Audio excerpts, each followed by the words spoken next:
horrorizados. Aqui quem fala é o Matheus. E hoje vamos falar um pouco sobre alguns serial killers que a gente conhece. E a gente vai debater um pouco sobre isso nesse EP. Estamos hoje aqui com a Laura, Oi, oi, gente. com o Douglas E aí, gente? e com o Patrick. Sayonara. Trilingue, trilingue. Trilingue. Trigo agora. Então, gente, eu vou falar um pouco sobre uma serial killer. O nome dela é Jessina Godfrey. E ela é mais conhecida como o Demônio de Brennan. Eu acho que ela não é tão famosa quanto os outros serial killers daqui, mas eu achei a história bem interessante. Então vou falar um pouco dela aqui pra vocês. A Jessina, ela era uma mulher muito bonita. Ela nasceu em Bremen, na Alemanha, no dia 6 de março de 1785, junto com seu irmão gêmeo. E a Gessina, ela nasceu em uma família muito pobre e humilde, mas como ela era uma mulher muito bonita, a beleza dela chamava a atenção de vários homens na cidade. E logo o pai dela arranjou um casamento vantajoso para ela. Ela se casou primeiro com um homem chamado Johann, e ele tinha muito dinheiro, tinha muitas posses, e isso acabou elevando o status da Justina e da sua família. Passou a ter uma vida de luxo e conforto, e eles tiveram 3 filhos. Mas o relacionamento dela com o marido não era perfeito. O Johan, ele tinha bastante dinheiro, mas ele gastava com prostitutas e bebidas. E ele sempre agredia a Gessina, quando ele ficava, que era quase toda noite. E isso foi nutrindo uma raiva dentro dela, até chegar em um ponto que ela começou a arquitetar o assassinato dele. Ela decidiu matar ele envenenado. Então ela passou a colocar arsênico na bebida dele. E para quem não sabe, arsênico ele não mata de imediato. Ele vai causar uma intoxicação crônica na pessoa e vai matando ela bem devagar. Então, quando foi em 1813, ela fez a sua primeira vítima. O marido dela veio a falecer e apesar deles terem ficado 8 anos juntos, ela não deixou uma situação financeira muito boa. Como eu disse, ele gastava sempre o dinheiro dele com prostitutas e o tempo foi se passando. A Gessina conheceu um rapaz chamado Michael e se interessou por ele. E ele também se interessou por ela. Ela tinha 28 anos na época, ainda era jovem e bonita, então isso facilitou que ela tivesse um novo casamento, mas o novo marido da Gessina, ele não queria viver com os filhos do primeiro casamento dela. Eu acho que como é de se esperar nessa situação, ela deveria ter acabado com o casamento e ter priorizado os filhos dela, mas não. Em vez disso, ela resolveu matar os próprios filhos. Ela era extremamente fria.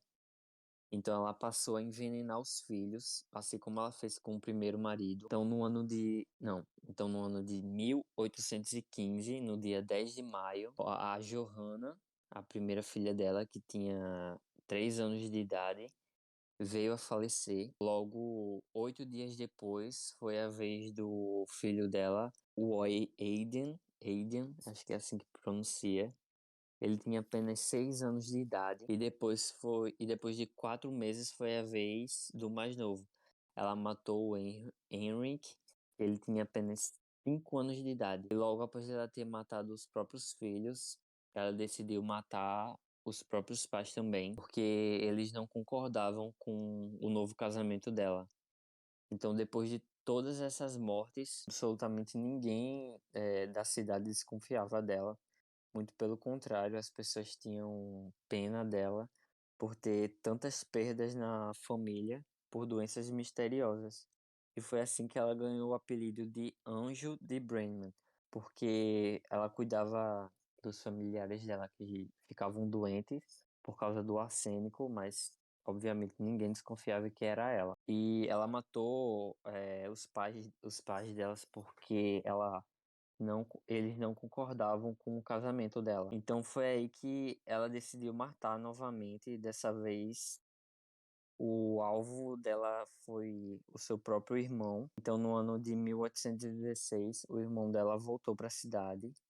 Ele começou a questionar ela sobre a morte dos pais e também questionou ela sobre a herança, o pouco dinheiro que eles tinham deixado. Então, assim que o irmão dela voltou, ela não gostou nem um pouquinho disso. Foi aí que ela decidiu se livrar dele também. Então, em 1º de julho de 1816, o irmão dela veio a falecer também. Mais uma pessoa envenenada por ela, mas a morte dele foi atribuída a uma doença, assim como os pais e os filhos, e também o marido dela. Então, um tempo depois, a Gessina acabou engravidando do Michael, mas o Michael, ele acabou se afastando dela. Foi aí que a Gessina decidiu matar ele também. Ela passou a envenenar ele, e quando ele veio a piorar, ela estava sempre do lado dele, cuidando dele para que ninguém desconfiasse dela. Então, antes dele morrer, eles se casaram para que ela pudesse herdar tudo, todo o resto de dinheiro que ele tinha. Então, no dia 5 de julho de 1817, o Michael veio a falecer, mais uma vítima para a lista dela. E se já não bastasse toda essa lista de mortes, ela decidiu matar também o seu próprio bebê, que ainda estava no útero dela. Ela passou a comer alguns alimentos com arsênico para que o bebê morresse dentro da barriga dela. Como eu disse, ela era uma assassina muito fria e calculista. E logo depois disso, ela passou a aproveitar a herança que ela herdou do Michael. Ela comprou uma casa muito grande para morar. Ela passou a alugar a maioria dos quartos, que ela não convivia neles, para tentar ganhar mais dinheiro com isso. Mas com o passar dos meses, a situação foi apertando, foi aí que ela decidiu se mudar. Então, no ano de 1823, ela decidiu se casar novamente com um homem chamado Paul. Então, como de costume na vida dela, em junho de 1823, o Paul veio a falecer também. Mais uma vez, ela herdava toda a fortuna de um homem e as mortes já se tornavam algo de costume na vida dela. Ela poderia matar qualquer pessoa que passasse pelo caminho dela. E assim foi. Ela decidiu matar a sua ex-amiga, que era uma professora local. Ela decidiu também matar o seu próprio vizinho. Então, quando foi no ano de 1826, ela já estava com 40 anos de idade, ela já não era tão bonita e tão atraente como antigamente. Então, sem conseguir uma nova vítima para se casar, ela decidiu ir trabalhar. Ela arrumou um emprego como governanta na casa de um homem muito rico. E logo depois disso, a esposa desse homem veio a falecer também por uma morte misteriosa. Mais uma vez, a doença misteriosa que matava todas as pessoas em volta dela atingiu essa família. Então, o passou o rapaz, o marido dessa esposa, começou a desconfiar da Gestina, porque a maioria das pessoas com que ela se relacionava acabava morrendo de algum jeito. Então foi aí que ele começou a desvendar, ele passou a investigar a Gessina e analisar tudo o que ela fazia dentro da casa dele. Ele decidiu chamar um médico para analisar as comidas que a Gessina fazia. E foi aí que a Gessina foi descoberta. Eles chamaram a polícia e ela foi presa no dia 16 de março de 1828, com 43 anos de idade. Ela acabou confessando que envenenou mais de 30 pessoas e foi aí que ela foi condenada à morte por decapitação. Quando toda a história foi exposta para o público, várias pessoas vieram ver a execução dela. Isso era como de costume antigamente. Essas mortes eram como se fossem grandes eventos na cidade. Então, eles mataram ela decapitada. A cabeça dela, eles decidiram colocar exposta em um museu. Mas em 1913, a cabeça dela desapareceu misteriosamente do museu. E foi esse o seu fim. Eu acho que essa essa história daria uma boa série de terror sobre ela. Eu acho bastante interessante e acompanharia. E a forma como ela matava era silenciosa e algumas pessoas acham que ela tinha o prazer de ver as pessoas sofrendo. Porque, como eu disse, o arsênico ele vai matando devagar. Ele vai corroendo o corpo da pessoa até chegar à morte. Então, era dessa maneira que ela matava as suas vítimas. E aí, vocês já conheciam essa história? Não, Eu não. conheci agora com você contando. E que mulher louca, né? Sabe o Vocês que eu percebi? gostaram? Gostei, amigo. Sabe? Não Gostei. gostei, né? Mas Abre aspas, interessante. gostei. Abre aspas, gostei. Uma coisa que é de se notar é que as mulheres serial killers não têm uma visibilidade igual é, os homens Os têm, né? homens. Sim. Tipo, o homem tem documentário, tem filme, tem muita Tem coisa. fanbase. Tem fanbase, Até infelizmente isso. tem, né? E as mulheres, tipo, Não se igualam, né? não. Tipo, É a não verdade. ser que, tipo, em caso que nem é, não chega a ser, tipo, serial killer, o caso da Suzane e da coisa. Foram dois assassinatos pontuais. Uhum. Mas serial killer mesmo. E muito Eu doida acho. mesmo essa mulher. Nossa, matando envenenado, tipo, um bando de Uhum. gente assim. Acho que a Suzane se inspirou nela, né? Matou os pais. Não, eu fico pensando, tipo assim. É porque a gente tem um olhar mais de fora, né? Depois de que tudo já aconteceu. Dentro, quando você está envolvido investigando, deve ser um pouco mais difícil. Mas existem casos de serial killers que a gente vai, tipo, ver, conhecer, e a gente fica assim, como que a polícia não descobriu isso muito antes? Uhum. Porque Uhum. são tantas pontas soltas que, tipo, fica e que você fica, meu, não é possível que a polícia foi tão burra assim. Tipo, no caso que eu vou falar hoje. Nossa, É bem assim, eu fico desse tipo. chocada. Sim, amigo, é O bem que desse tipo. mais me deixa espantado nessa história é que ela ganhou o apelido de Anjo porque ela cuidava dos parentes dela. Tipo, abre aspas, cuidava. Ela... Vou ler tudo aqui. Era Dicção, ela que tava ali envenenando todo mundo e as pessoas achavam que ela tava cuidando da galera, muito que bizarro. cuidados são esses? Um anjo desse. Quem Go- queria? Gostaria de um anjo desse Que na casa de vocês. trazer Deus uma me proteção livre. anjo da guarda. Tá doido. Deus me livre, eu vou passar essa. Esse anjo eu Gente, passo. aqui, eu tava vendo hoje, assim, vídeos, né, sobre psicopatas e narcisistas. Do nada, assim, deu um estalo, eu fui procurar coisa sobre o episódio e aí caiu lá em narcisistas e psicopatas.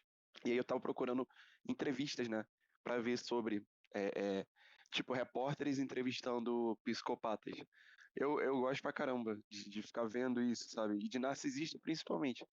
Aí, só que, tipo assim, não tem muitos, não consegui ver muitos.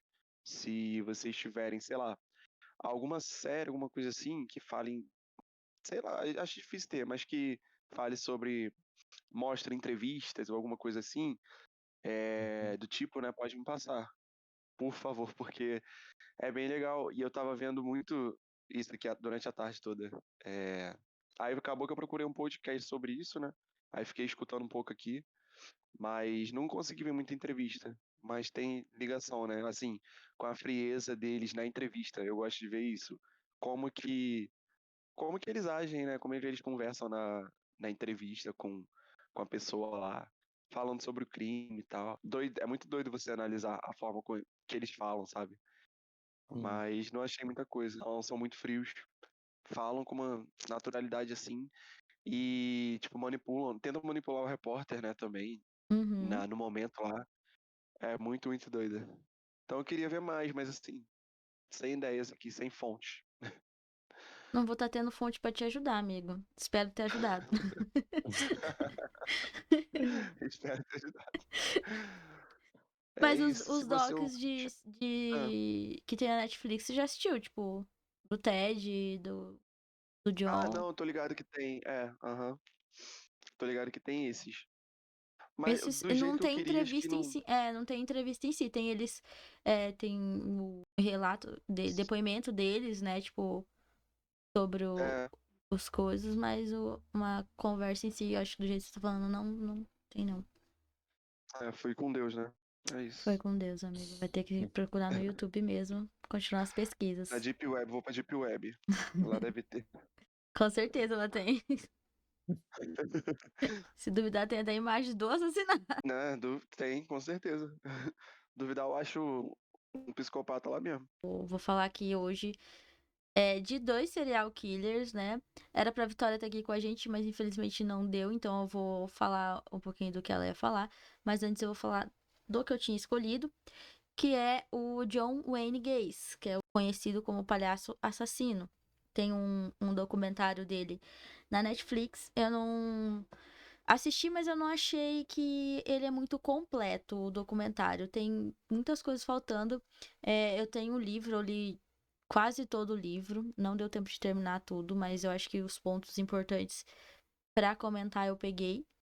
O livro do John, ele é sobre a investigação do sumiço, né, do Robert Pist, que trabalhava em uma farmácia.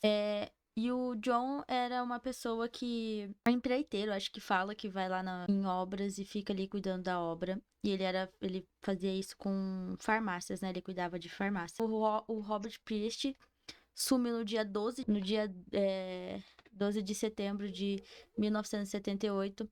Ele foi trabalhar na farmácia e nesse dia o John foi lá para supervisionar uma obra que estava correndo na farmácia. E no meio do trabalho, comentaram que o John pagava bem para os funcionários dele e ele sempre pegava jovens que queriam trabalhar. E o Rob, nessa época, ele estava querendo arrumar um outro emprego que pagasse melhor ele, porque ele queria comprar um carro para conquistar a ex-namorada dele. O objetivo do gato. Nesse rolo todo, o Hobbes, de noite, saiu para falar com o John lá fora. E depois nunca mais voltou. Aí a família deu o relato do sumiço dele, porque ele não era do tipo de pessoa que fugiria de casa, né? Até porque no dia era aniversário acho que da mãe dele, se não me engano. E ele não iria perder o aniversário da mãe dele. Aí a família foi relatar o sumiço na delegacia. E eles ficam meio assim, tipo, antes perguntam muito sobre se ele seria uma pessoa que fugiria de casa, porque sempre que algum jovem sumia antes era porque a pessoa fugiu de casa e no final tava bem. Nesse tempo, eles começaram a investigar, tipo, depois o John, porque eles acreditaram no relato da família que o Rob não seria uma pessoa que fugiria. E a última pessoa que teve contato era o John. Então eles começaram a investigar o John, colocaram polícias atrás dele, tipo, pra ficar só vigiando de longe. Pegaram o depoimento dele e ele ficava falando que nem lembrava quem era, que não sabia, bem das mentiras. E nesse tempo de investigação, os policiais que ficavam atrás dele não podiam, tipo, prender ou fazer qualquer coisa, mesmo que ele tivesse, sabe, dirigindo muito rápido, porque isso é uma coisa que ele fazia sempre, que é andar em alta velocidade. E os policiais que iam atrás dele ficavam igual louco pra andar na mesma velocidade com um carro que não era muito bom pra isso, né? Que a polícia era meio podre de uma cidade pequena, então o carro não era muito bem para esse tipo de coisa. Aí tipo, o John começou a fazer, tipo, amizade com os policiais que ficavam vigiando ele. Eram 2 turnos que trocavam a vigia, então era quatro policiais ao todo. E no livro, ele relata que o John relata que ele era palhaço, né? Que ele já foi cozinheiro, que ele trabalhava com organizando eventos, tinha contato com o prefeito, essas coisas assim. Então ele era bem conhecido e ele era conhecido como uma pessoa gentil, tipo, que era de boa e que jamais faria uma coisa dessa de, tipo, matar alguém. Porém, puxando a ficha do John, eles tinham lá que ele já tinha sido preso por sodomia. Não sei se vocês conhecem isso, mas é estupro. Eu não conhecia esse termo de sodomia. A hora que eu fui conhecer, a hora que eu tava lendo.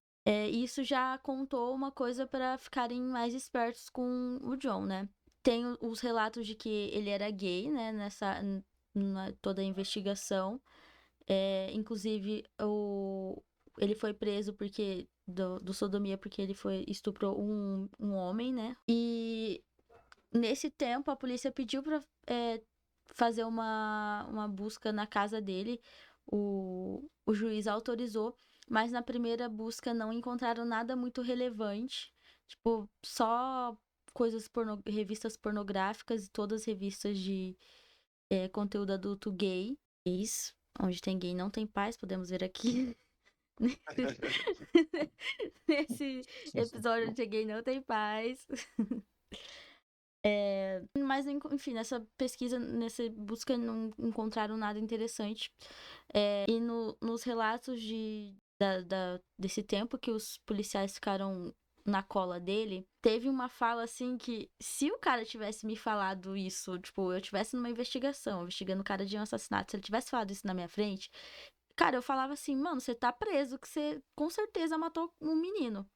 Ele falando das profissões dele e ele falando sobre palhaço e disse que o palhaço, ele faz as coisas, tipo, comete assédio, mata alguém e ele sempre sai impune. Ele falou mais de uma vez pro policial, tipo assim, sabe? Palhaços escapam até de assassinato. Se eu tivesse ouvido isso, vocês não iam mandar já prender um cara desse? Ficar com a pulga atrás da orelha. E tipo, eles nem levaram essa fala em consideração. Tipo, você tá investigando um cara que é suspeito de assassinato e o cara te fala, tipo, que palhaço escapa até de assassinato, cara. Isso é uma informação muito relevante pra você contar na sua investigação. Mas Sim. não contaram. A investigação durou muitos dias até, tipo, pegarem ele de fato. Teve até um dia que ele chamaram ele pra ir depor, né? E ele inventou lá que, tipo, ia no hospital ou no velório do tio dele, uma coisa assim. Só que, tipo, nesse tempo ele não foi, voltou, foi pra delegacia, era, tipo, 3 horas da manhã já. O policial já nem tava mais lá pra pegar o depoimento dele. E ele falou, tipo, porque o meu carro atolou e tal, já tava, tipo, cheio de lama. E o povo, tipo, nem tchum, né? Eles foram pegar mesmo o John no dia 21 de dezembro de 1978. Porque um dos policiais que estavam, tipo, na cola dele pra ficar investigando, ele entrou na casa a convite do John e ele sentia um cheiro estranho. No primeiro momento, ele achou que fosse das fezes dos cachorros, porque os cachorros ficavam lá dentro da sala. Então, no primeiro momento que ele sentiu aquilo, ele não estranhou. Aí, num segundo momento que ele voltou pra casa e tava indo um cheiro ruim, só que os cachorros não estavam dentro da casa, aí ele deu um estalo, né? Tipo, o que será que é isso? E aí ele lembra que ele sentia o mesmo cheiro em um necrotério. Isso foi um ponto para eles conseguirem uma outra busca e apreensão dentro da casa do. E um relato importante é que na casa, tipo, do John, tinha, tipo, documentos de outras pessoas. Tinha um carro que ele pegou de um dos funcionários dele, que também sumiu. O nome dele era John Cis. Não sei pronunciar o sobrenome. Mas ele pegou o carro desse, que era uma das vítimas dele também. Pegou o carro desse cara, tipo, quando ele tava em vida ainda. Comprou, passou pro nome dele. E depois ele vendeu pra um outro funcionário dele, o Walsh. Só que, tipo, tudo irregularizado. Então tinham muitas coisas que apontavam que esse cara não era exatamente do bem, igual algumas pessoas falavam. No dia 21 de dezembro, quando eles conseguiram outro mandado, foram pra casa dele, entraram no vão da casa, que é tipo embaixo, e lá eles encontraram muitos corpos, o que eles estavam pensando que eles iriam investigar um assassinato pequeno, eles descobriram 30 corpos embaixo tipo, na casa que ele sempre enterrava por lá. No depoimento do John, ele falava que não tinha mais espaço para enterrar gente embaixo da casa dele, então ele, tipo, enterrava pelo terreno também. Todas as vítimas eram pessoas gays ou bissexuais com quem ele Meu Deus. mantinha uma relação. E ele falava que, tipo, ele nunca forçou ninguém. Que ele, tipo, chamava a pessoa pra ir lá. E eram basicamente todos do meio da prostituição. A forma como ele matava, ele colocava uma algema na mão da vítima e falava que era pra ela se soltar, era um truque. E que o segredo era ter a chave. E ele também matava todos enforcadas. Algumas chegavam a convulsionar. E esse foi um dos casos do Rob, né? O Rob, ele convulsionou antes dele falecer. Ele já chegou a matar 2 pessoas na mesma noite, ele diz. Que iam amigos lá, 2 amigos lá, né? Pra fazer as coisas mais 18. Os 2 morreram. Ele falou que a primeira vítima dele foi um cara que foi lá na casa dele e no meio da noite ele acordou e o cara tava entrando com uma faca no quarto dele. E ele, nesse caso específico, ele matou o cara esfaqueado. Aí ele diz, no negócio da Netflix, ele fala que ele ficou, tipo, com medo de chamar a polícia, do que iriam interpretar. E daí ele enterrou o cara embaixo da casa. Ele pedia, gente, pros funcionários dele jogar, tipo, cal embaixo da casa, tipo, fazer os buracos pra ele, tipo, sempre dando uma desculpa de que era algum problema na tubulação que precisava resolver. E, tipo, ele pedia pra jogar o cal contra infiltração e fazer os buracos lá. Porque ele não tinha mais condições de fazer buraco, então ele pedia pros funcionários dele e os funcionários faziam sem saber que era pra enterrar um corpo. E era sempre, tipo, um espaço delimitado. Ele falava, você tem que cavar, tipo, nesse espaço aqui. Porque se o funcionário cavasse em outro lugar, ele provavelmente acharia um corpo. Quando ele foi pego, ele começou a criar uma segunda personalidade dele. Que ele falava que era o John, era o normal, né? O que era o homossexual. Bissexual, na verdade, ele falava que era bissexual. E o Jack, que não gostava de homossexuais. Mas eu vejo essa personalidade que ele criou aí como um meio de tentar escapar de uma condenação mais pesada, sabe? Porque quando alega insanidade mental, diminui a pena, né? Ou chegam até a mandar para um hospital psiquiátrico ao invés da prisão em si. Mas eu fiquei muito chocada com esse caso. Quando eu comprei o livro, tinham me falado que o caso era, tipo, muito pesado e realmente é. Tipo, eu não imaginava que o cara ia ter matado mais de 30 pessoas. Não sei se vocês já conheciam esse caso, vocês já conheciam? Não, não. Só Uhum. pelo livro que você tinha falado antes já, mas assim, não tinha, sabia do caso todo assim, não. E esse é mais doido do que a primeira, né? Que o Matheus falou. Sim. Matando 30 Tipo, pessoas. ele enterrava tudo embaixo É tudo embaixo da na Aham. casa própria, dele. Aham. na própria residência. Bizarro. Sim. E falando naturalmente que não tinha mais espaço pra Tipo, botar fala. mais um, né?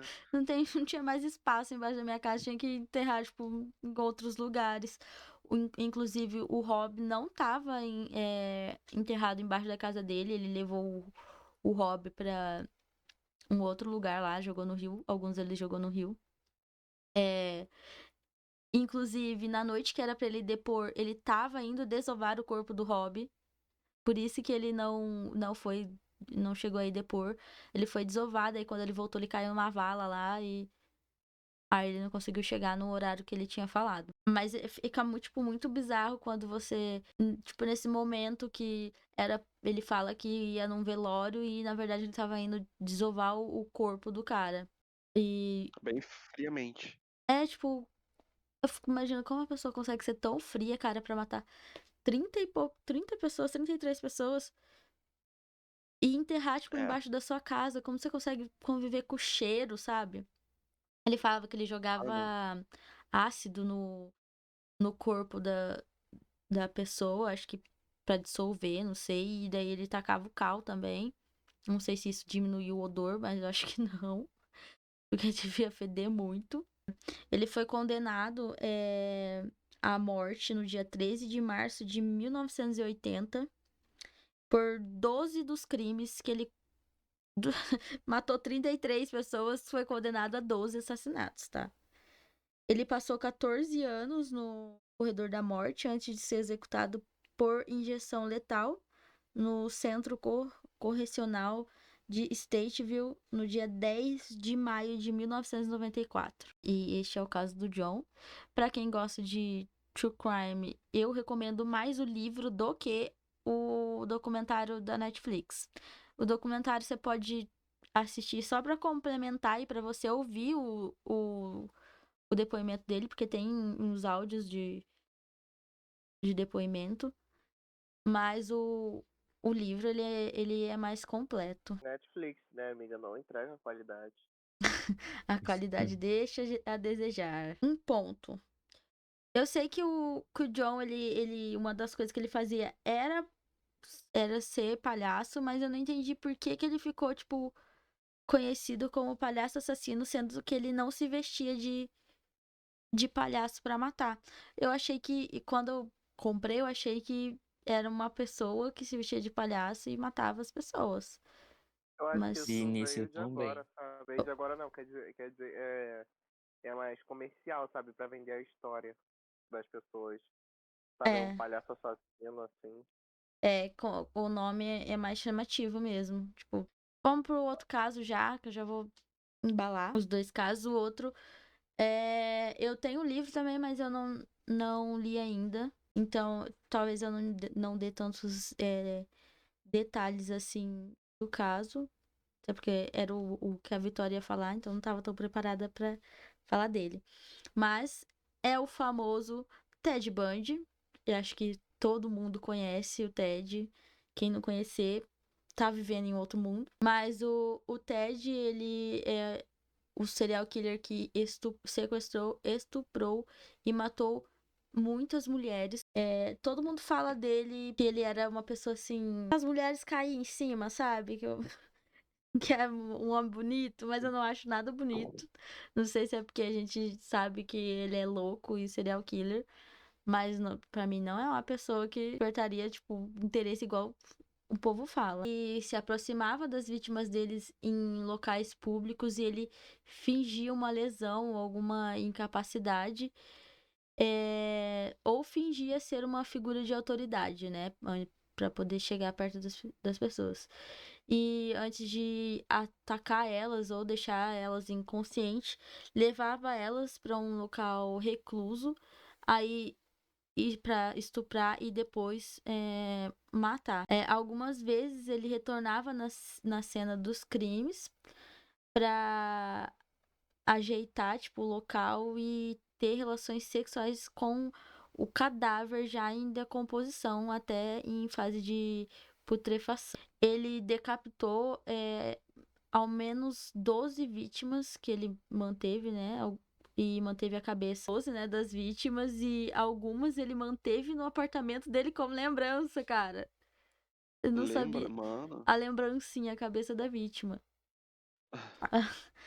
Em algumas ocasiões, ele invadiu a casa das suas vítimas à noite e as espancavam enquanto elas dormiam. Ele foi preso em 1975 pela primeira vez, sendo capturado pelas autoridades de Utah por sequestro e tentativa de agressão criminosa. E aí ele se tornou suspeito de uma longa lista de homicídios que aconteceram em vários estados. Ele enfrentou acusações de assassinato em Colorado. Ele orquestrou 2 engenhosas fugas e voltou a cometer crimes na Flórida, incluindo 3 homicídios. E antes de ser recapturado definitivamente em 1978. É o mesmo ano do. Pelos homicídios cometidos na Flórida, ele recebeu 3 sentenças de morte em 2 julgamentos. Durante os seus julgamentos, o Bundy foi formado em Direito e Psicologia.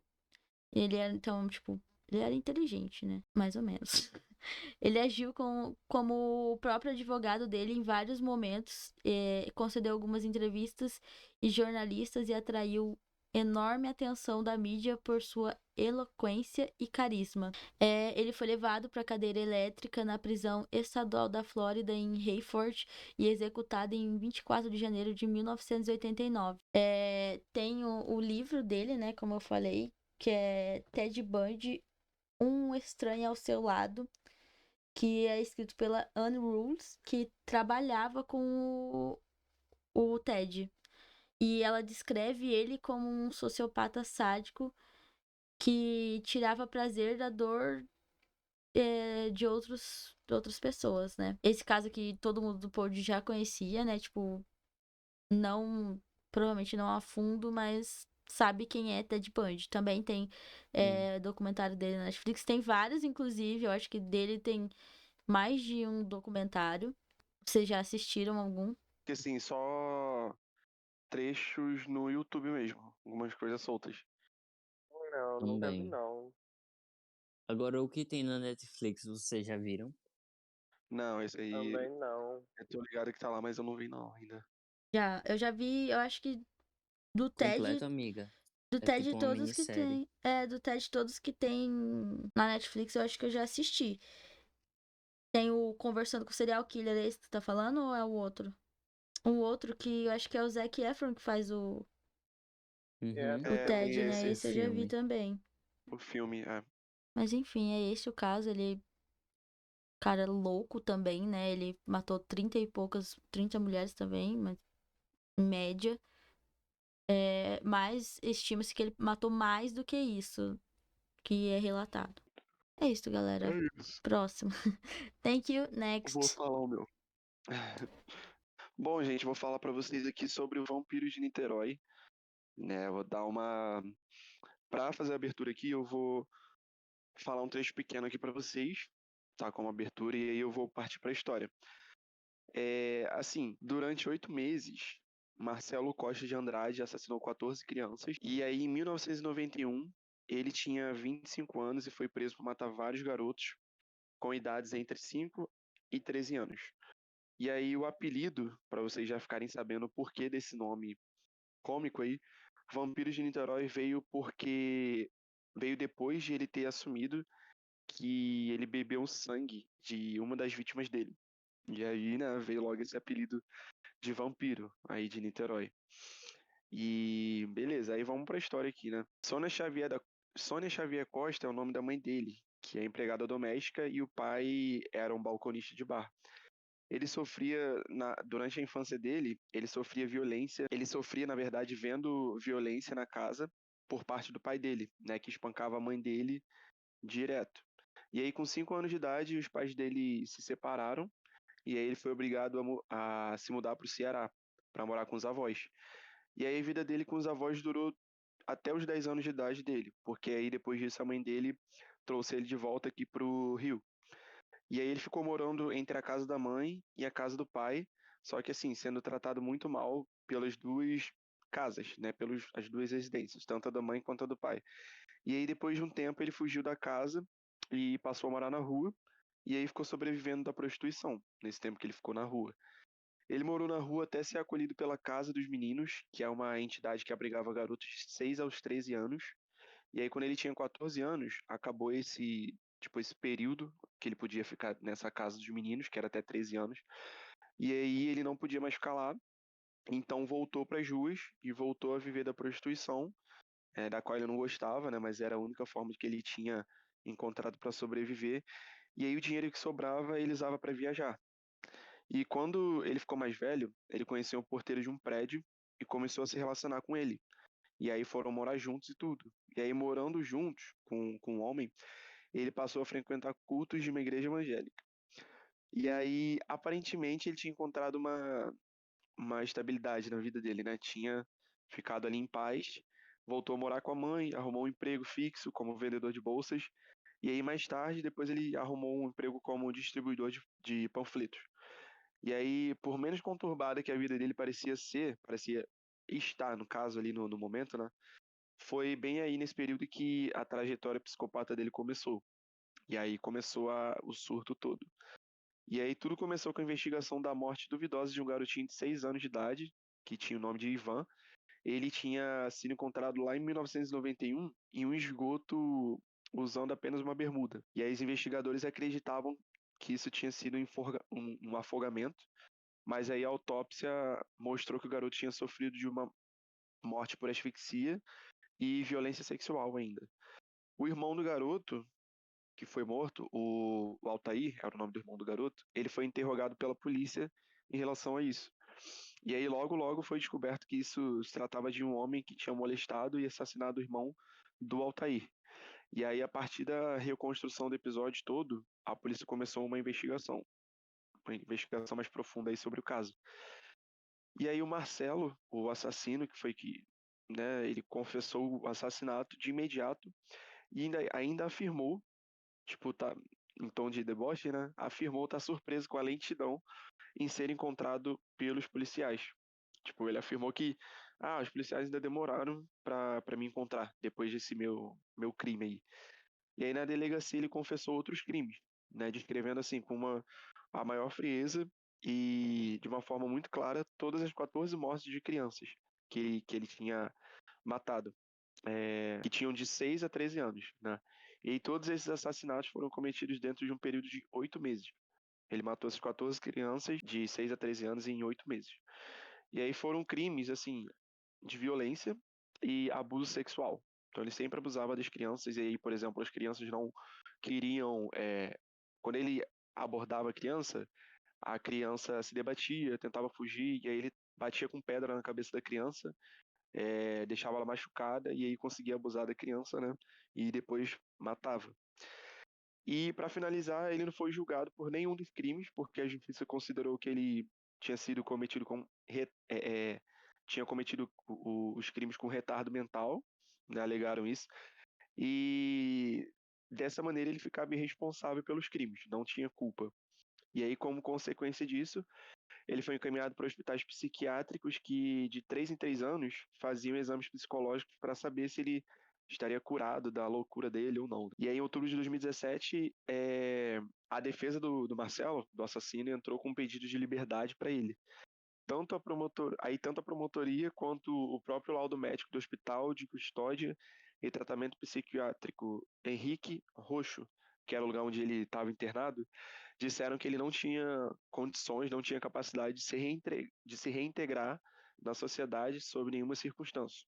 Então ele tinha que continuar preso lá. Essa foi a história. E aí um porém aqui é que ano passado, em dezembro do ano passado, estava rolando aí uma notícia, uma, um lance sobre ele ser liberado e aí voltar à sociedade, né? Voltar a ter contato com a sociedade, a ser reintegrado na sociedade. Só que aí eu não sei como é que ficou decidido, né, realmente, mas tava rolando isso em dezembro de 2021. E assim, não sei como é que ficou, mas, cara, pra mim não sairia não, sabe? Pra mim ele teria que continuar lá no hospital psiquiátrico, porque claramente, tipo, o cara não vai melhorar, psicopatas não melhoram, não mudam, e ele tinha que ficar lá até, sabe? Vamos falar, até, cara, não tem cura, então, tipo assim, né, vai fazer o que na sociedade você vai ter risco de novo dele fazer as mesmas coisas. Tudo bem que ele tá velho, tá com 50 e poucos anos agora, atualmente, mas assim, é um risco, né? É perigoso. Ele pode fazer isso muito bem, a não ser que tenha não sei, alguma coisa para monitorar ele, os passos dele. Coisa que eu duvido, não duvido, né? Mas assim, pode ser que façam isso, mas mesmo assim, cara, sei lá. Com, com esse registro todo aí de crimes, de tortura e tal, Eu acho uma coisa muito arriscada. O que vocês acham aí da história e desse ponto aí da soltura dele? Bizarro. Bizarro o caso, e esse é um dos casos que alegou insanidade mental e não foi acusado, de fato.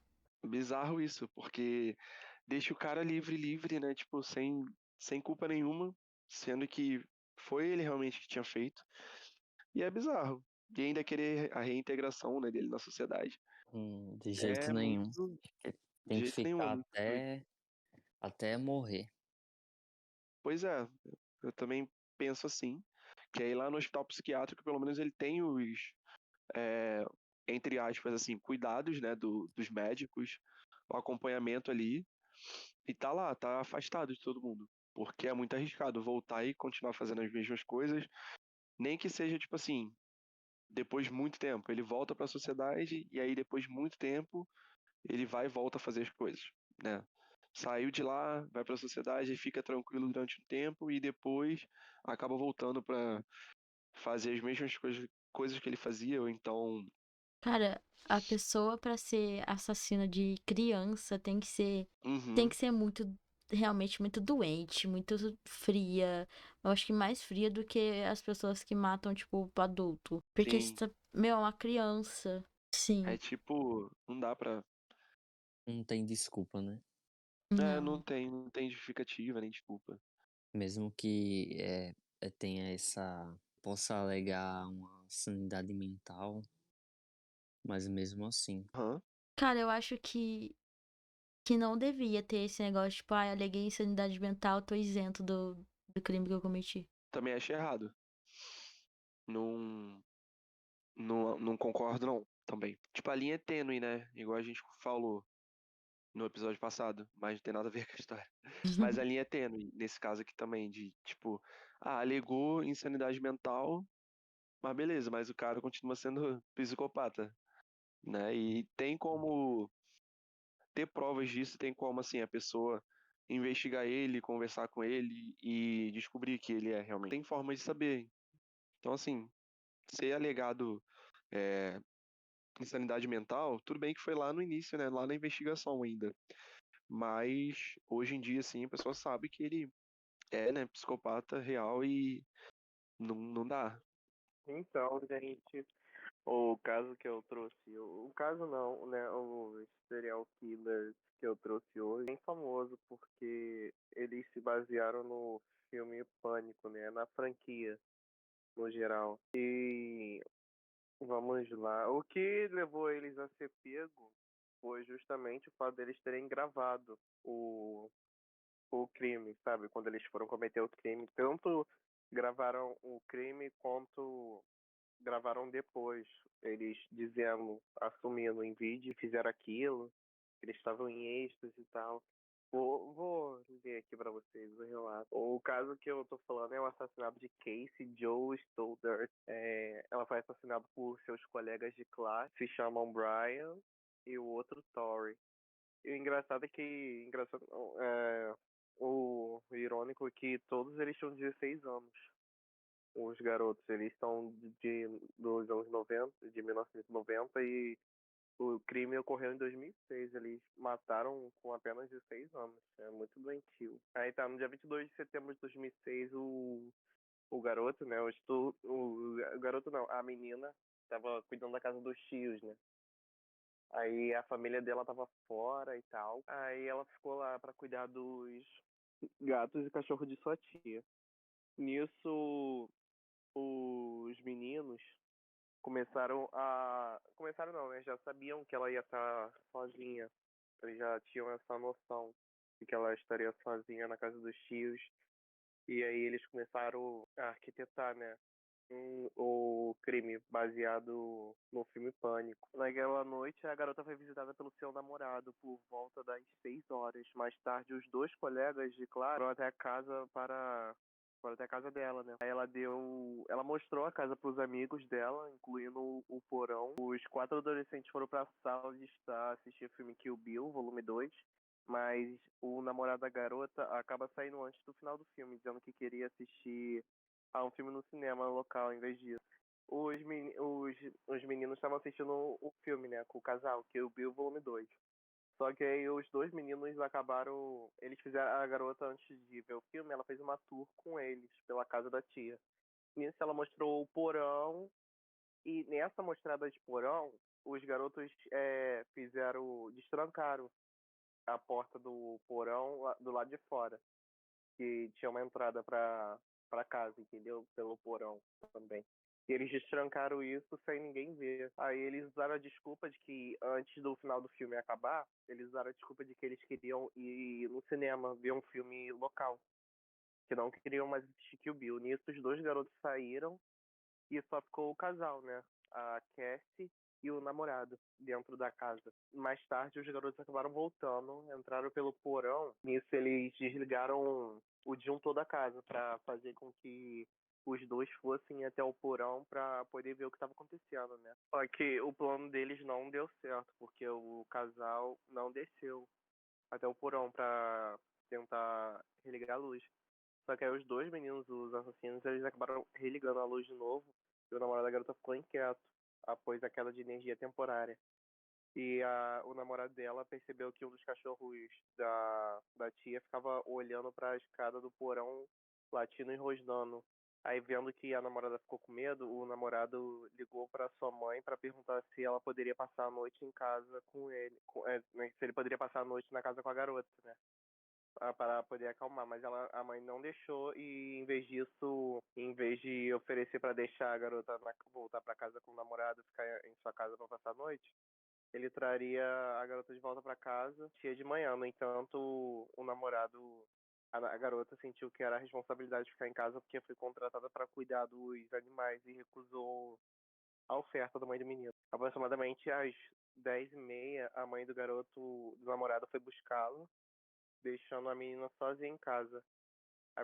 O menino ligou para o celular do amigo da escola, né, o assassino, para saber onde ele estava.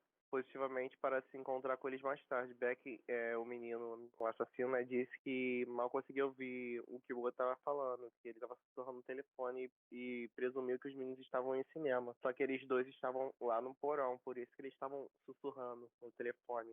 Aí, assim que o garoto meteu o pé, os dois adolescentes apagaram a luz de novo no disjuntor do porão e esperaram na esperança da garota descer para acender as luzes, mas ela não desceu. De novo, os meninos subiram, ligaram a luz e subiram as escadas. Depois, um deles estava armado com uma faca, tipo uma adaga, e o outro tinha uma faca de caça. O garoto abriu e bateu a porta do armário no topo da escada para assustar a menina, que estava deitada no sofá da sala. Os meninos então atacaram brutalmente, a esfaqueando aproximadamente 30 vezes, 12 feridas potencialmente fatais. As armas do crime foram compradas em uma loja de penhores com a ajuda de Joey Lucero, de 18 anos, um amigo dos garotos. Aí, durante a investigação do assassinato, a polícia descobriu que os dois haviam gravado o seu plano de assassinato antecipadamente com a fita de vídeo enquanto estavam na escola. Esse vídeo foi mostrado em seu julgamento.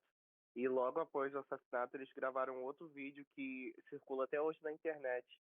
Tanto, eu não sei se tem um vídeo do assassinato da menina, mas eu sei que logo após eles assassinarem a menina, eles vão correndo pro carro e começam a ficar eufóricos, dizendo: nossa, a gente conseguiu matar ela. Não sei o que, assumindo o crime em vídeo, sabe? E os dois foram sentenciados a, deixa eu ver aqui, a 30 anos de cadeia sem liberdade condicional pelo assassinato da menina. E esse foi o caso, gente. O nome deles é muito difícil de pronunciar pra mim, mas eu vou tentar aqui. O nome da menina, como eu disse, é Cassie Joe Stoddard. O nome do garoto que matou ela é Brian Lee Drape e o outro é Torrey Michael Andake. Vocês já tinham ouvido falar disso antes? Eu vi a primeira vez no TikTok o vídeo sobre os garotos no carro assumindo o assassinato. Não Não tinha conhecia. ouvido, não. Nem eu. Aí eles se inspiraram na franquia Pânico para cometer o crime. Eles usaram luvas escuras, uma roupa escura e uma máscara branca para poder matar a garota. Cara, a gente vê que como o filme às vezes pode influenciar uma pessoa, né, que já é louca. Uhum. Aham, total. Teve o pior é que isso foi mostrado, né, em Pânico 5, onde eles matam justamente por causa Sim. dos filmes. Aham, isso que eu lembrei. Imagina. Né? E, gente, só doido mesmo pra se inspirar em algo assim. Gente, mas eu acho muito cruel. Eles já tinham tudo arquitetado, sabe? Passaram a tardezinha pra noite com a menina vendo o filme e antes do filme acabar, meteram o pé pra poder botar em prática, sabe? Eu acho muito sangue frio, uma coisa muito horrível de fazer com alguém, sabe? É zero empatia, uma pessoa sem sentimento, sabe? A parte. Mas tem que ser Demais, cruel assim demais. pra você matar alguém, você tem que. Não tem que ter sentimentos, você tem que ser uma Nossa, pessoa é mesmo. completamente vazia. Uhum. Gente, o pior que me choca é que eles passaram a tarde com a menina, eram amigos dela. E depois essa tragédia aconteceu com ela. E o pior é que o namorado ainda queria que ela queria dormir lá, né? Pra ela não ficar sozinha. Só que a mãe do garoto não deixou. Aí a mãe do garoto pediu pra que ela fosse pra casa com eles. Só que ela, na obrigação de tomar conta da casa da tia, ela se sentiu errada, sabe? E acabou escolhendo ficar. Se ela tivesse ido pra casa do namorado, ela com certeza tá viva agora. É, às Por causa de um vezes. detalhe. Uhum. Cara, é aquele negócio, quando é pra pessoa morrer, não tem jeito. Isso é, amiga.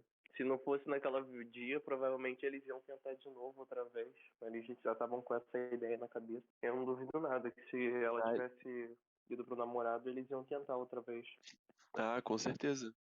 Não ia desistir fácil, não. Então, pessoal, chega ao fim do episódio sobre alguns serial killers que a gente conhece. Então, não se esqueçam de nos seguir em todas as redes sociais, @podehorrorizar com D mudo. Então é isso, pessoal. Até o próximo episódio. Obrigado para quem escutou a gente até aqui. E é isso. Tchau, tchau. Tchau, gente. Até. Tchau, tchau, galera. Sayonara. Bye, bye. Bye, bye. Konnichiwa.